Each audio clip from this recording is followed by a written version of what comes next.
Hello and welcome to the IELTS Multi-step program. My name is Lanre and I'll be your anchor throughout this journey. Today, we're going to be focusing on the reading section of the IELTS test. So be it the academic model or the general training model, this is a very important video that you need to watch, as the reading test is one of the most significant areas where a lot of test takers have issues. Over the years, I've discussed with a couple of people who have taken the test or who are intending to take the test. And when you ask them what are the challenges that they find with the IELTS, reading usually features most prominently. Specifically, areas like true-false not given questions or questions that require them to match headings or to match sentence endings. Today, I will be sharing with you strategies that have been proven to move you from wherever you are to an instant band 8.5 or band 9. And this is something that thousands of students have taken and have tried it, and they have assured us that it works. Today, you will be one of the lucky ones who will benefit from this repertoire of strategies and steps that you can take to ensure that you achieve your desired success in the IELTS test.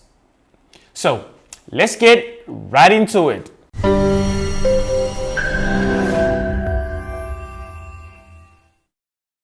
The reading section in the IELTS is must and first and foremost not a comprehension passage but an information extraction exercise.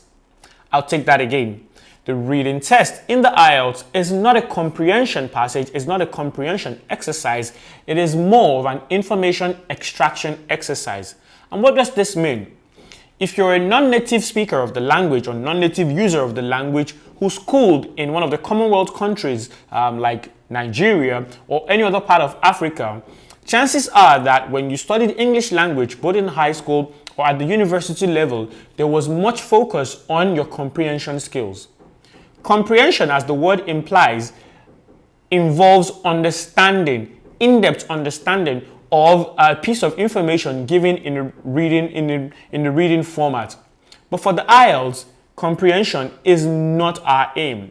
What you most significantly need to do is to be able to extract relevant information that answers the question. So what implication does this have for a reading test? It means that when you get into the exam hall and you get your question paper, what you do in the first 10 to 5 minutes that you get your question paper is not to sit down, relax, and read the whole passage word for word to comprehend or to understand the information there. That is not what you should do. Chances are that out of the passage that contains 2,000 words, all the information that you need to answer all the questions said on that passage would be not more than 500 words. So sitting down to read and digest the whole passage before you start answering the question could also be termed as a waste of time. Today, I will be taking you through how you can actually interact with the information in the passages in minimum time and also ensure that that time that you spent on interacting with the passage is enough for you to answer all the questions. Stick around and you will get that. The second thing that we will be dealing with today is skimming. And that is significantly tied to the next thing, which is scanning. Skimming and scanning are the two most important skills or strategies that you need to deploy to ensure that you pass the reading section of the IELTS test. I will also be taking you through practical steps on how to skim a passage and how to scan it for relevant information. Beyond that, we will be dealing with two specific question types that have proven to be problematic to thousands of test takers over the years. The true, false, not given or yes, no, not given type of questions, and the questions that require you to match. For the matching types of questions, you could be matching headings, you could be matching sentence endings, you could be matching names to views or claims that were made in the passage.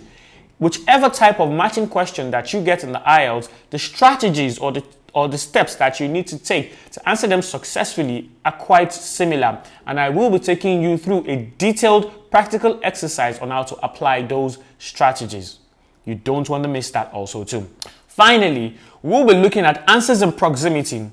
Answers in proximity refer to question types that usually come from a specific section of a passage, be it just one paragraph or two succeeding paragraphs. The type of questions that fall under answers in proximity are forms, notes, table completion, and process or flowchart completion. If you get these type of questions in your reading passage or in your reading test in the IELTS, chances are that the information that you need to answer all these questions are situated in a specific part of the passage and not just thrown away haphazardly. Finally, we will look at sentence completion questions, as these depend significantly on your grammatical knowledge. Why?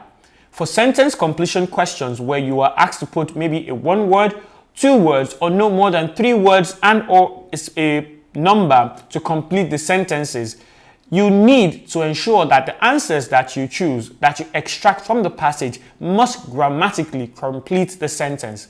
This is where your knowledge of grammar or your knowledge or your language competence skills will be tested. I've seen a lot of candidates make mistakes in this part of the reading test as they choose answers that might be correct but do not grammatically complete the sentence. This is the first tip that you need to know for this. Any answer that you're going to be choosing to complete a sentence in the IELTS must grammatically fit in with the surrounding words in the sentence, must grammatically complete that expression. If you are doing the test and you are choosing the right answer, and the right answer that you have chosen does not grammatically fit into the question sentence, it means that you are still on the wrong track and not yet settled on the right answer. The right answer in the IELTS will be grammatically appropriate in the context or in the sentence in which you need to put it in. This is a very, very important skill. It's a very, very important tip that I will be elaborating later on in this video. So, we will begin and go through all these tips and all the steps that I've listed out, but the first and the most important one is to look at the structure of the reading test. What does it entail? How does it look like? Knowing what the structure of the reading test is all about will be significant in our understanding of the strategies that we will deploy later on. Like I usually say in these videos, in the IELTS multi-step videos, I would advise you to please try as much as possible to take some time to interact with the questions in the IELTS itself before you start watching these videos or before you start using the strategies in these videos. Ensure that you have seen an actual IELTS test. These can be assessed by going through the official British Council website or the official Cambridge Education website or the official IDP Australia website. You have sample questions there that will give you a simulation of what you will face on the day of the exam itself. Knowing what the structure of the test is all about is part of the preparation that you need to ensure that you succeed when you do take the test itself. So what is the structure of the reading test in the IELTS? For the academic and for the general training modules, the reading test is different. Significantly different. In fact, reading is one of the areas where the change or the differences between the academic module and the general training module is most pronounced. For the academic module, you will be dealing with 3 passages. 3 long passages which will entail that you will have 3 sections for the reading test if you're doing the academic. Each passage contains between 2,000 words to 2,500 or 2,700 words, and you will be expected to answer 40 questions in total under 1 hour or in 60 minutes. Each question carries the same mark, and this has been highlighted or been outlined in the introductory video to the IELTS multi-step program. Each question in your reading test carries 1 mark, which means that for you to achieve maximum success in the reading test, you need to answer all the questions. Any question that you leave unanswered is an automatic 0 or wrong score for that question. Any question that you attempt by putting at least even a random option gives you at least 45 to 35% chance of getting it right. So you do not leave that exam hall without filling in all the questions for the reading test. It is one of the easiest ways to set yourself up for failure if you leave questions unanswered just because you do not know them or because you do not understand them. Guess if you do not know them. For the general training model, you have more than 3 passages, but the good news here is that they are shorter. So in the section 1 of the general training reading test, you have 3 to 5 short passages. These can vary. You could be given advertisements, you could be given just short descriptions of products, and you could be given descriptions or like a schedule for a train station or for a travel guide. All these are going to be really, really short, and the 5 short passages or 3 short passages combined together may not even meet up with the word count for one academic passage. The second section of the general training reading test contains 2 fairly long work-related passages. And the last section in the general training module contains just 1 passage that is drawn from an academic context. This is very similar to what you would find in the academic module for the reading test, which is why I always recommend that whichever one you are taking, whichever test you are taking, either the academic or the general training module, you should at least find at least 1 time that you practice with the academic module. Why is this? It is more difficult, and the skills that you need there are still relevant for the general training module, because the last passage that you will be facing in the general training module is the same as what you have in the academic module. So it is not a waste to practice with the academic module, as there are even more practice materials for the academic test takers than for the general training test takers. Like I mentioned earlier, both general training and the academic module contains 40 questions that you are expected to answer within the 1 hour duration. The difficulty increases in the order of progression. As you progress, the questions get harder. Questions in section 1 are easier than questions in section 2, while the questions in section 3 are usually the toughest in the reading test.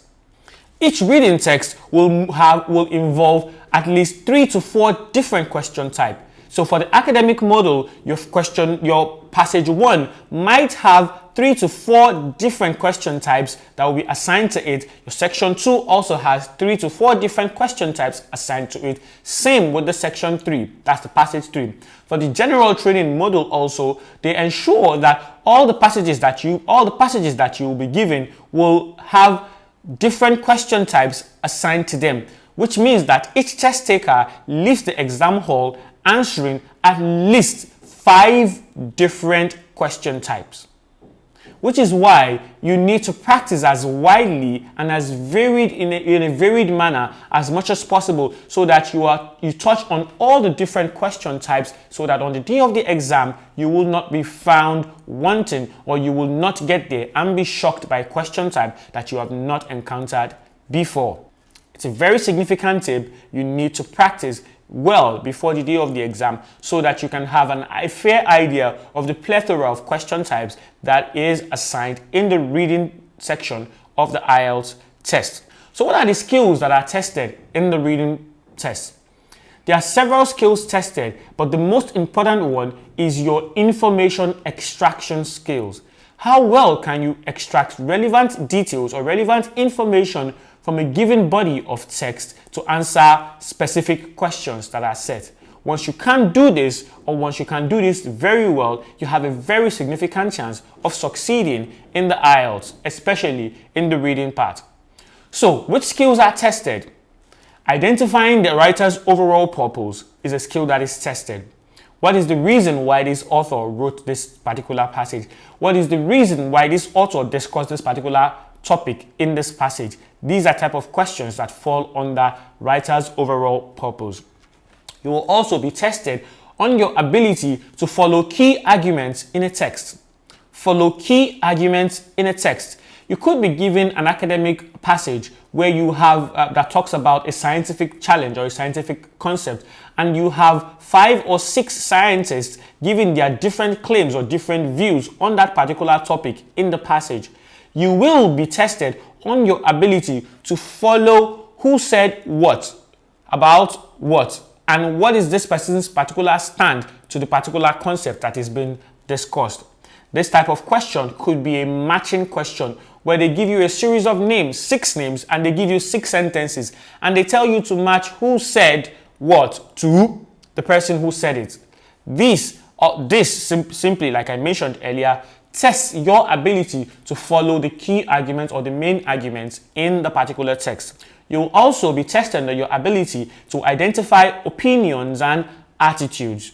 Opinions and attitudes. You will also be tested on your ability to locate specific information, which, like I mentioned earlier on, is probably the most significant skill that is tested in the reading section of the IELTS test. You will also be tested on your ability to distinguish main ideas from supporting details.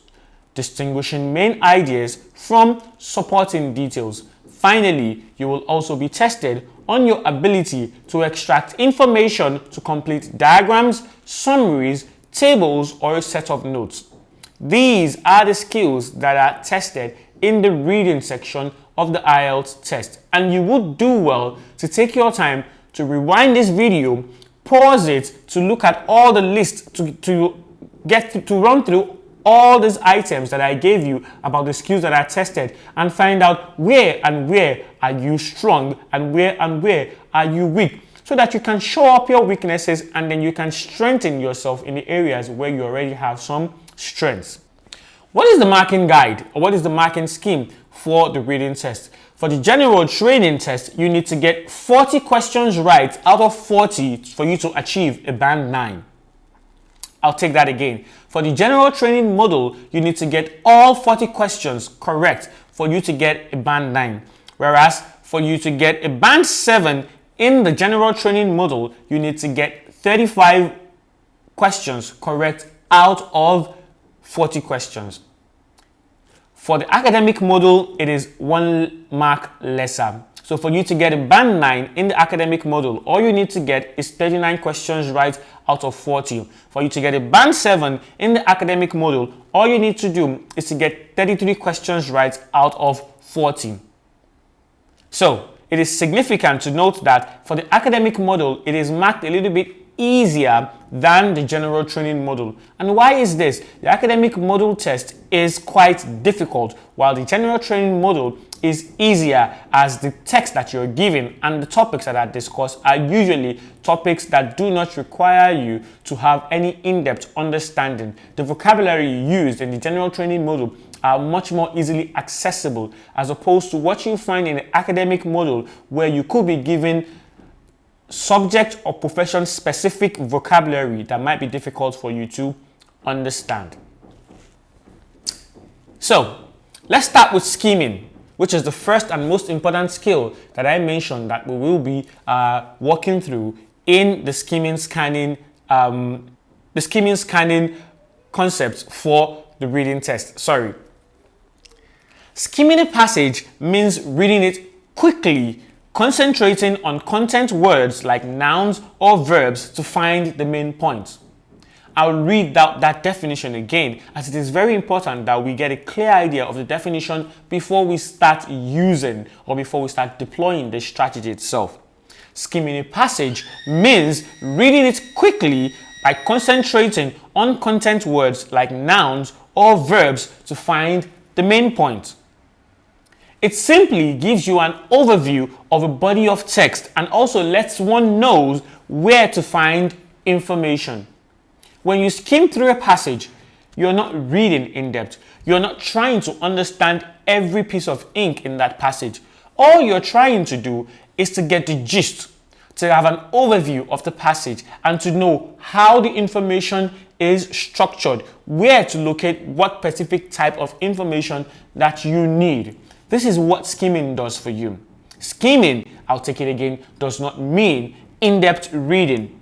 When you're skimming through a passage, you will come across words, you will come across expressions that you do not understand. Now is not that time, is not the time to stop and try to reason or figure it out. No. All you are doing is just knowing where those information is located. Then when you are scanning, or if the question requires you to understand that particular word, particular expression, you can now scan for it, locate it, and then do an in-depth reading of that particular place.